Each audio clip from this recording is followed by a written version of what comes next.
성경 중에는 읽어서 마음이 편치 않은 구절이 얼만가 있다 하고 생각합니다. 예를 들면 빵 5개와 물고기 2마리로 5,000명 이상을 먹였다든가 물 위를 주 예수께서 걸었다라고 한 기적 얘기에 저항감을 갖는 사람이 있을지도 모릅니다. 또 오늘 아침의 구절 같은 권고 혹은 계명이 기록되어 있는 구절에서 거기서부터 도전받고 있다라고 받아들여 저항을 느낄 경우도 있는 게 아닐까라고 생각합니다. 읽어주신 5절에는 그러므로 땅에 있는 지체를 죽이라 곧 음란과 부정과 사욕과 악한 정욕과 탐심이니 탐심은 우상숭배니라. 그러므로 땅에 속한 지체의 일들 곧 음행과 더러움과 정욕과 악한 욕망과 탐욕을 죽이십시오. 탐욕은 우상숭배입니다. 새번역에요 라고 있습니다. 우리는 탐욕 사회 속에서 살고 있으니까 원래대로 듣는 사람도 혹은 있을지도 모르겠습니다. 젊은 사람 중에는 자기 속에 있는 정욕을 지적받아 상처받고 이러한 성경의 구절을 어떻게 받아내면 좋은 건지 당황하여 고통을 느끼고 양심의 꺼림칙함을 느낄 경우도 있는 게 아닐까요? 이 같은 말씀을 어떻게 받아들이면 좋은 걸까요? 성경에 좀 더 신중하게 마주대해 보고 싶습니다. 여기 5절에는 5가지 나쁜 정욕이 들어지고 있습니다. 성경의 배경에서 말하면 특히 욕망과 우상숭배의 사회였던 헬레니즘 세계, 이방인 사회가 염두에 있었다라고 여겨집니다. 그러나 이러한 욕망과 무관계한 사람은 없을 것입니다. 그에 덧붙여서 8절을 보면 이제는 너희가 이 모든 것을 벗어버리라. 곧 분함과 노여움과 악의와 비방과 너희 입에 부끄러운 말이라. 새 번역으로 다시 읽어보죠. 그러나 이제 여러분은 그 모든 것, 곧 분노와 격분과 악의와 회방과 여러분의 입에서 나오는 부끄러운 말을 버리십시오. 라고 있습니다. 여기에도 5가지의 나쁜 정념이 들어지고 있지만 이것들은 특히 친숙한 형제와의 교제를 해치는 것으로 그것을 버리라 라는 셈입니다. 앞에 5가지는, 즉 5절의 5가지는 탐심은 우상숭배니라라는 말로 정리되고 나중에 5가지는 너희가 서로 거짓말을 하지 말라라는 말로 정리되고 있습니다. 앞에 5가지는 참 하나님 예배가 되어 있지 않다라고 말해지고 나중에 5가지는 서로의 교제, 즉 그리스도인의 무리를 파괴한다라고 말해지고 있는 셈이에요. 이걸 읽고 우리는 자기 자신을 반성하고 자기 자신 속에 있는 죄를 규탄해야 할까요? 물론 규탄해야 하겠지요. 대체 성경은 우리를 공격하고 그렇지 못한 상처자리를 크게 만들려고 하고 있는 걸까요? 이 권고랑 계명은 어떠한 의미, 어떤 문맥에서 기록되어 있는 걸까요? 탐욕을 죽이십시오라고 말해지고 부끄러운 말을 버리십시오라고 말해지고 있습니다. 그러나 우리는 바로 앞선 한 주간, 그 한 주간을 돌아보아도 탐욕스러운 자기 자신이고 부끄러운 말을 입에 담고 있던 게 아닐까요? 저 역시 예외가 아닙니다.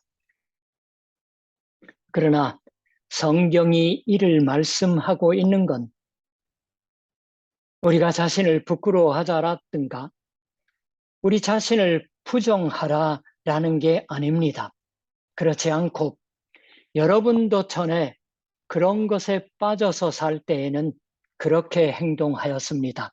그러나 이제 뭐뭐뭐뭐를 버리십시오 라고 말해지고 있습니다.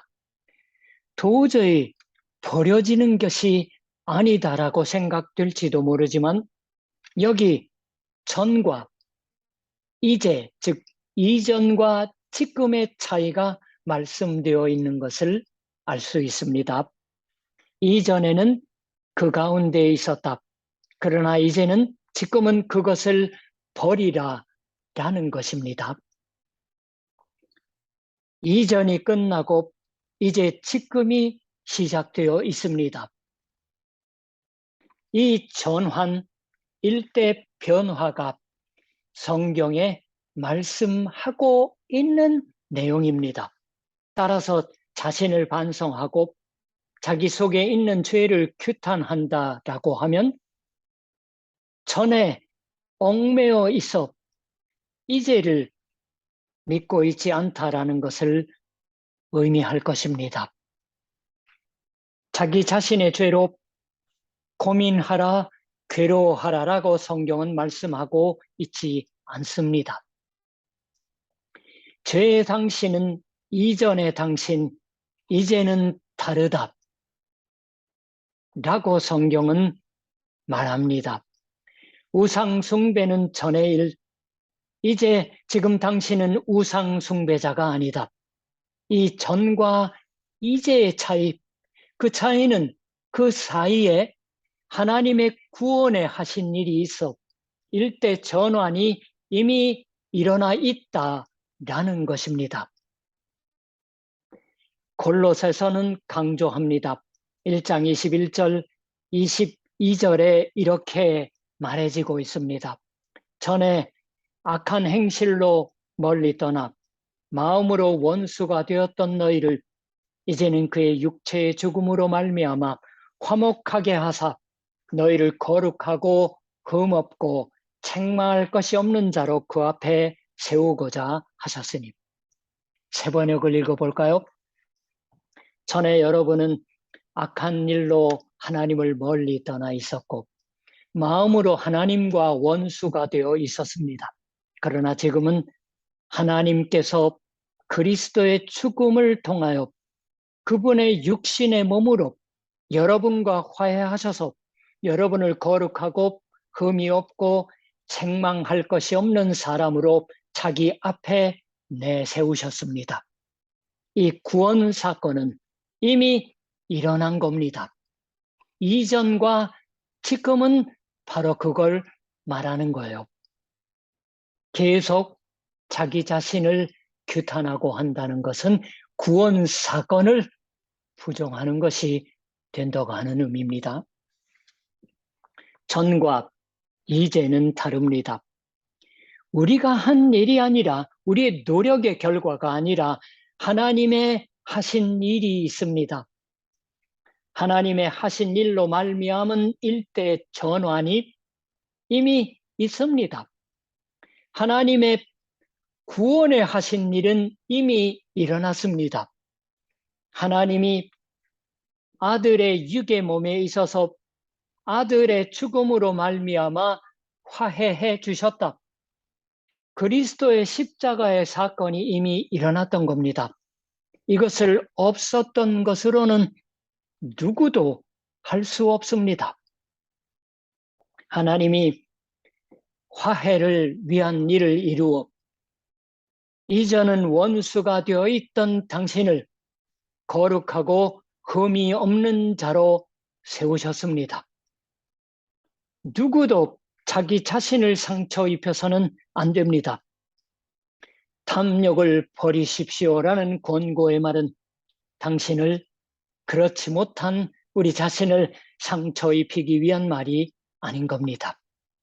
그것과 또 하나, 골로새서에 말하는 것에 귀를 기울이면 탐욕을 죽이십시오라는 표현이 있습니다. 5절에 이 죽이십시오는 죽음이라는 말이 그 원래 단어 안에 들어있고, 이것과 8절에 벗어버리라, 뭐뭐뭐뭐는 부끄러운 말이라, 부끄러운 말을 버리십시오, 벗어버리라, 버리십시오는 제거하다 라는 의미의 말로 양쪽 다 세례와 결부된 말이라고 합니다. 9절 10절에 벗어버리고 입다도 그렇습니다. 이것들은 세례를 받을 때 죽고 제거하고 버리고 그리고 입는 겁니다. 그러니까 이러한 것들은 세례를 받은 때에 이미 하나님의 하신 일로서 일어난 것입니다. 이제예요. 지금 세례 가운데서 우리는 죄의 지배에 대해서 죽었습니다. 죽었으니까 죄에 지배받지 않습니다. 이걸 믿는 거예요. 세례 가운데서 하나님은 창조하신 이의 형상을 따라 새 사람을 창조하셨습니다. 옛 아담의 질서가 아니라 새로운 사람, 하나님의 참된 형상이신 그리스도의 질서에 삽니다. 그는 보이지 아니하는 하나님의 형상이시요 모든 피조물보다 먼저 나신 이시니 15절에 이미 있습니다. 1장 15절에 골로새서. 창조하신 이의 형상은 그리스도이시니까 하나님은 우리를 그리스도에게 있는 사람, 그리스도와 함께하는 생명을 사는 사람으로 창조해 주셨던 겁니다. 재창조가 일어난 거예요. 그것이 세례에서 생긴 일입니다. 하나님을 믿어 세례를 받았을 때 이 하나님의 위대한 하신 일로 말미암아 그리스도에게 맺어졌습니다. 그리스도에게 맺어지는 것으로 십자가에 하나님의 이 하신 일에 참여했던 겁니다. 누구든지 그리스도와 합하기 위하여 세례를 받은 자는 그리스도로 옷 입었느니라. 갈라디아서 3장 27절의 말씀이에요. 그리스도교는 율법 종교가 아닙니다. 누구도 율법을 지키는 것으로 구원을 획득하는 것이 아닙니다. 자기라면 율법을 지킬 수 있다라고는 생각하고 있지 않은 겁니다. 탐욕을 죽이십시오라고 있는 건 탐욕을 죽이는 것이 구원의 조건으로서의 율법이 아닌 거예요. 탐욕을 죽이는 것을 실행해서 구원받는다라고 생각하고 있지 않은 겁니다. 만일 정욕, 악한 욕망, 탐욕을 나는 스스로 벗어버렸다라고 말하는 사람이 있다면 성경은 너희가 서로 거짓말을 하지 말라라고 말할 것입니다. 그리스도교는 율법의 준수로 말미암아 구원을 획득하는 율법 종교가 아니라 하나님에게 원수되어 있던 이 나도 그리스도의 십자가의 죽음으로 말미암아 화해에 넣어졌다라고 믿고 하나님이 은혜로 하신 일로 말미암아 구원에 넣어졌다라고 믿는 구원 종교입니다. 하나님은 크신 일을 이루어 주셨습니다. 독생자를 아끼지 아니하고 주옵 십자가에 있어서 그 죽음으로 말미암아 온갖 죄의 지배를 끝나게 하여 죄인을 용서하고 하나님과의 화해에 넣어 주셨습니다. 그런데도 자기 자신이 그것들을 벗어버리려고 노력을 한 결과를 기다린다고 하면은 이전에 사는 우리에게 됩니다. 그리고 한 사람 한 사람을 세례로 말미암아 새롭게 창조하여 그리스도와 함께 죽고 그리스도와 함께 사는 부활의 생명으로 살게 하여 주셨습니다. 그리스도교는 세례 종교입니다. 주 예수 그리스도로 말미암는 하나님의 구원이 있고 거기에 세례가 주어져 있습니다. 그것이 그리스도교 신앙에 믿고 있는 내용입니다. 이 구원의 이제 지금 가운데에서 탐욕을 버리고 부끄러운 말을 버린다. 우상 숭배가 아니라 참 하나님의 은혜 그 지배하심 가운데 살아 형제와의 교제에 산다. 아니 탐욕을 버리고 부끄러운 말을 버리는 것은 우리인 것 같지만 그 은혜로 이미 그 지배 아래 있지 않음을 믿는 것을 말합니다. 그것이 이미 주의 십자가에 있어서 일어나고 세례로 말미암아 거기 참여하고 있는 것, 그 일이 나날이 새롭게 실현되어 가도록 그리스도께로의 믿음을 살라라고 권해지고 있는 것입니다. 하나님께서 이미 그리스도의 십자가와 세례에 있어서 완수하여 그리고 부여해 주신 그리스도에게 있는 새 사람을 나날이 새롭게 입으라라고 권해지고 있습니다. 죄로 괴로워하라라고 말하는 게 아니라 죄의 결착을 내주셨던 하나님의 구원 가운데 살라라고 말해지고 있는 겁니다. 믿음 생활 가운데 권고가 있습니다. 계명이 있습니다. 이른바 그것은 우리에게 자기 규탄을 재촉하여 자기 혐오에 빠뜨리려고 하는 말이 아닙니다. 구원받은 인생의 근본에 있어서 그 인생의 걸음걸이로서 권해지고 있는 겁니다. 이미 하나님의 구원에 하신 일이 이루어지고 있는 가운데서 그 하신 일에 참여하라라는 권면입니다. 창조주 하나님의 형상, 즉 예수 그리스도를 따라서 아니 본받아서 새롭게 지음받은 생명을 살라라고 말씀하는 겁니다. 8, 9년 전쯤 될까요? 제가 아직 제1대한기독교회 총간사였을 때 일본 기독교단과 선교협의회를 여름에 갔습니다. 이즈나가오카 온센에요. 선교협의회를 가진 적이 있어서요. 거기에 지역교회인 일본의 이즈나가오카 교회의 목사님이 참여하고 있으셨습니다. 교회는 10명 남짓한 인원수로 예배를 드리고 있는 교회이지만 그 교회원의 한 사람이 이즈나가오카 온센 여관의 오너로 참 품질에 비해 너무 싸게 서비스를 받은 거예요.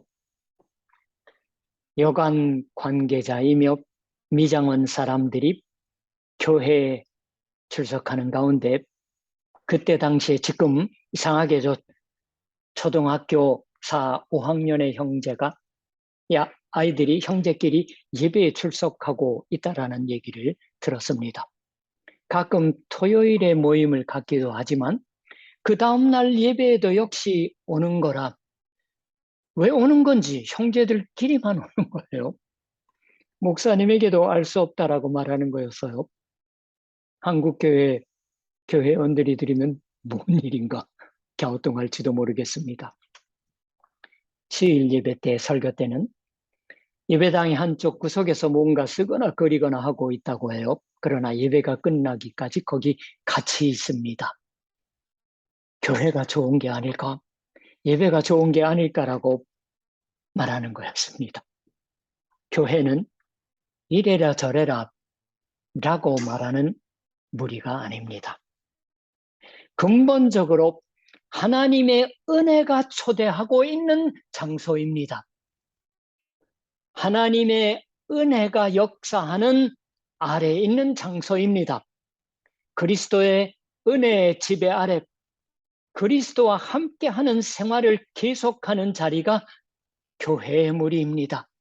그 가운데서 이미 받은 은혜를 새삼 새롭게 획득합니다. 옛 자신을 버리고 그리스도를 따른 새 사람을 예배 때마다 입습니다. 옷을 갈아입어요. 그러한 생활이 좋아지는 것은 역시 하나님의 은혜의 활동이십니다. 기도하겠습니다. 하나님, 이제 8월 첫 주일입니다. 코로나의 급격한 제7파의 확산으로 인해 하나님, 우리가 예배 중에 성찬에 참여하기를 보류하고 있지만 하나님, 이렇게 교회당에 와서 아니 화면을 통하여서 우리의 주 안에서의 교제가 새롭게 옛사람을 벗어버리고 새사람을 입는 그러한 옷 갈아입음에 하나님 우리들의 교제인 것을 감사드립니다. 이제 제가 얼마 남지 않은 이 츠쿠바 동경교회의 시무 목사로서의 말씀에 나누는 시간이 적어져 가고 있지만 하나님 더욱더 풍성한 하나님의 그 은혜를 나누어가는 하나님의 츠쿠바 동경교회에게 하여 주시옵소서. 감사드리며 예수님의 이름으로 기도드립니다. 아멘.